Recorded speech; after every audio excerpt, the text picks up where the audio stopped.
नक्श, मेरे भाई, क्या तू ठीक है? कंसर्न दिखाते हुए कुशल के कदम तुरंत ही नक्श की तरफ बढ़े। हाँ, मुकाबला अभी तो शुरू हुआ है। नक्श ने तुरंत ही अपने मुंह और नाक से खून को साफ किया और कुशल को इशारा किया कि वो जहां पर है वहीं खड़े रहे।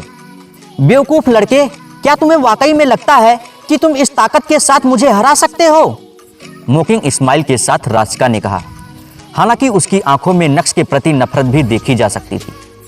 नक्श का मूड पूरी तरह से खराब हो गया था। हालांकि नक्श के शरीर में ताकत का लेवल कम नहीं था, लेकिन राशिका के मुकाबले बहुत कम था और नक्श और कुशल मिलकर भी राशिका का मुकाबला करे तो शायद उसे हराने में ये काफी नहीं होगा। मेरे भाई के पास एक्स्ट्रा ऑर्डिनरी टैलेंट है, लगता है उसे देखकर तुम जेलस हो रही हो, कुशल ने राशिका की ओर देखते हुए कहा। जेलस और मैं? तुम दोनों मरने वाले हो, लेकिन तुम्हारी अकड़ अभी भी खत्म नहीं हुई है। ये बोलते हुए राशिका के चेहरे के एक्सप्रेशन एकाएक बदल गए थे। वो फिर से अटैक करने के लिए पूरी तरह से तैयार हो गई थी। अच्छा, अगर तुम्हारे अंदर इतनी ही एबिलिटी है तो आओ और मुझे मारो। अगर तुमने कुशल अग्निहोत्री को अपनी जगह से हिला डाला तो तुम्हारा जूता और मेरा सर। भले ही कुशल ने अपनी छाती चौड़ी करते हुए यह कह जरूर दिया था, लेकिन अंदर ही अंदर वो बहुत अच्छे से जानता था कि वो उस लड़की का मुकाबला नहीं कर सकता है। लेकिन सही मायनों में देखा जाए उसका इंटेंशन मुकाबला करने का था भी नहीं। उसे तो बस नक्श को इस झमेले से बाहर निकालना था और उसके लिए वो खुद मैदान में कूद पड़ा था। ठीक है, क्योंकि पहले तुम मरना चाहते हो तो मैं तुम्हारी ये विश पूरी कर देती हूँ। ये बोलते हुए तेजी से राशिका कुशल की तरफ बढ़ी। नक्श, तू यहाँ से भाग जा, जोर से चिल्लाते हुए कुशल ने नक्श से कहा और अपनी एनर्जी को इकट्ठा करते हुए उस अटैक को डोज करने के लिए आगे बढ़ा। कुशल को भी लगा था कि राशिका अपने पैरों का इस्तेमाल करेगी, लेकिन नहीं। राशिका ने अपने हाथ का इस्तेमाल किया और सीधा कुशल की छाती पर अटैक किया। क्या कुशल राशिका का वो अटैक झेल पाएगा? कुशल, नक्श ने जोर से चिल्लाते हुए कहा।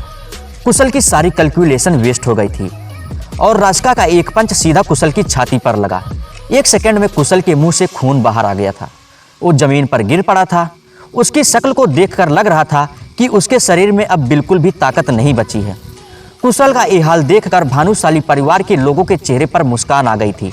फिर भले ही कुशल कितना भी एरोगेंट क्यों ना हो, लेकिन वो भी राशिका का मुकाबला नहीं कर पाया था। ये सब देखकर आज लग रहा था कि सिर्फ मौत ही नक्श और कुशल का इंतजार कर रही है। नक्श का फ्रस्ट्रेशन और भी ज्यादा बढ़ गया था और नक्श ने अपनी आंख बंद करके राशिका पर हमला बोल दिया।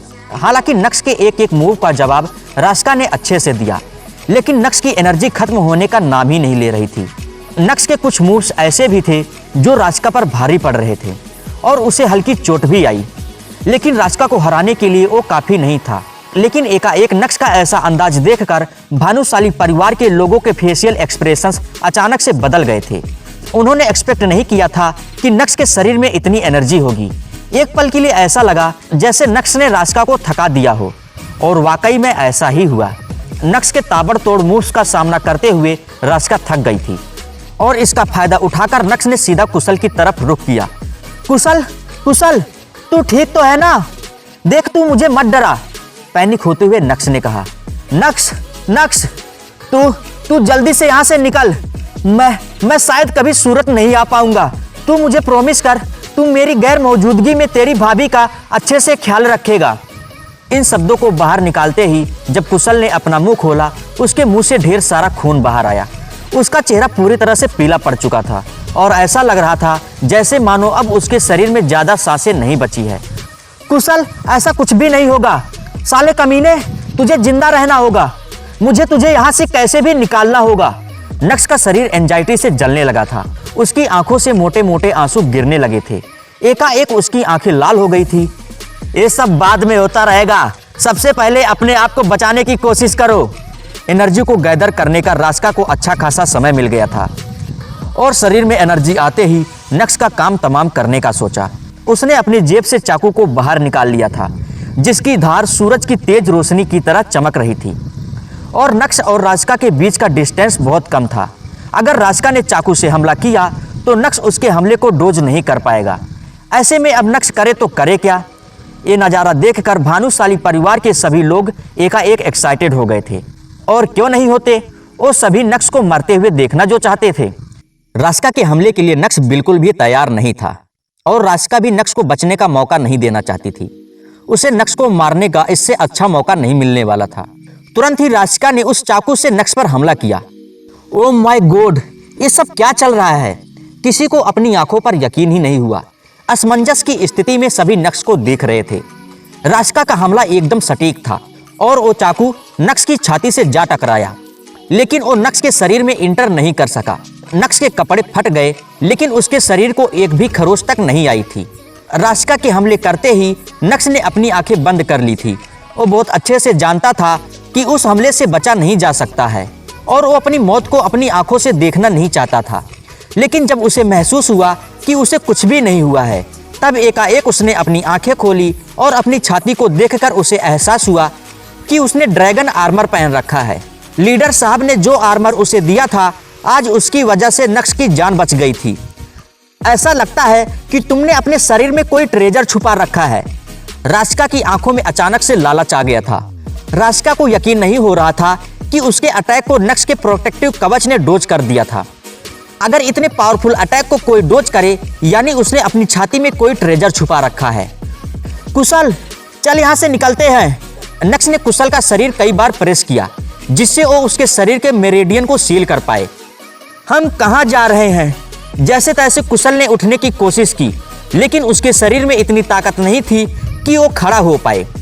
राशिका की ताकत को देखते हुए अगर उसने नक्श को कुशल को वहां से ले जाने दिया तो क्या उसकी इज्जत कम नहीं हो जाएगी? तो क्या राशिका को फिर से नक्श पर अटैक करना चाहिए?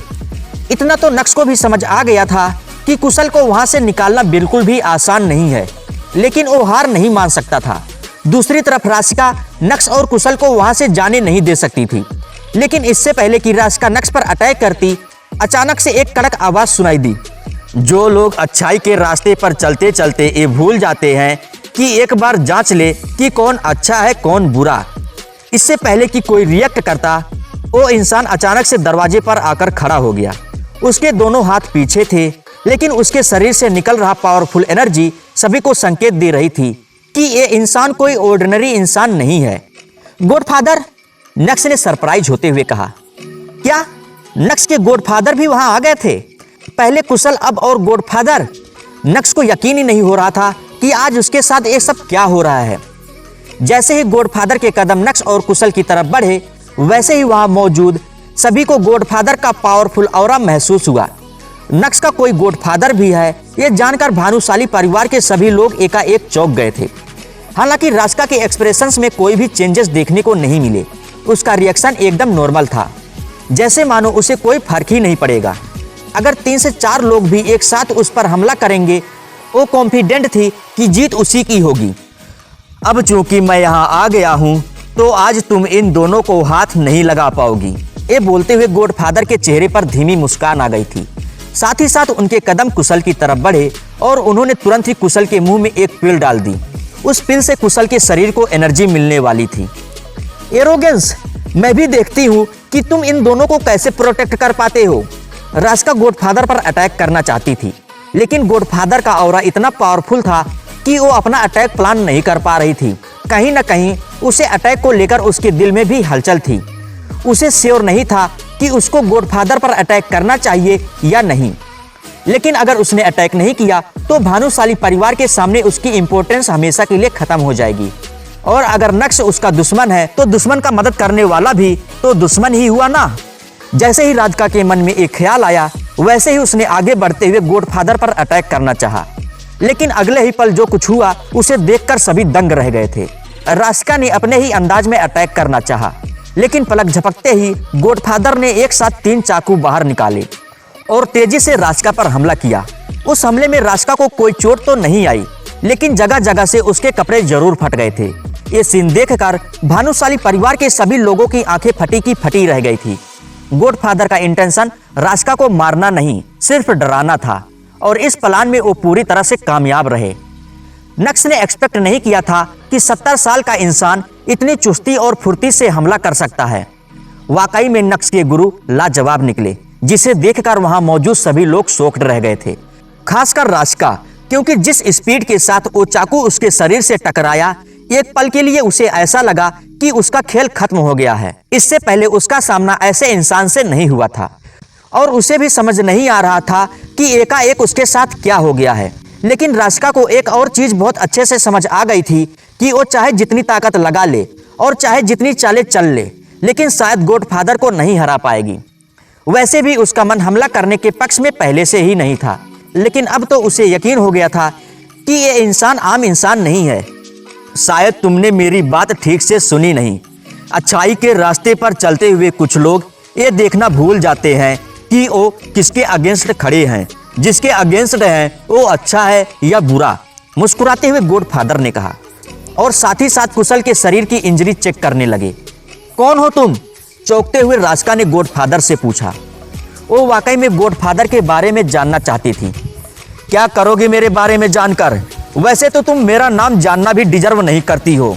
ये बोलते हुए गॉडफादर के चेहरे के एक्सप्रेशंस बिल्कुल भी नहीं बदले थे। किसी की भी हिम्मत नहीं थी कि वो गॉडफादर से पंगा ले। राशिका के मुंह से भी कोई शब्द बाहर नहीं आए थे। अगर भानुशाली परिवार के जवान लोगों को लग रहा था कि वो इस बूढ़े आदमी को आसानी से निपटा सकते हैं, तो वो गलती कर रहे हैं।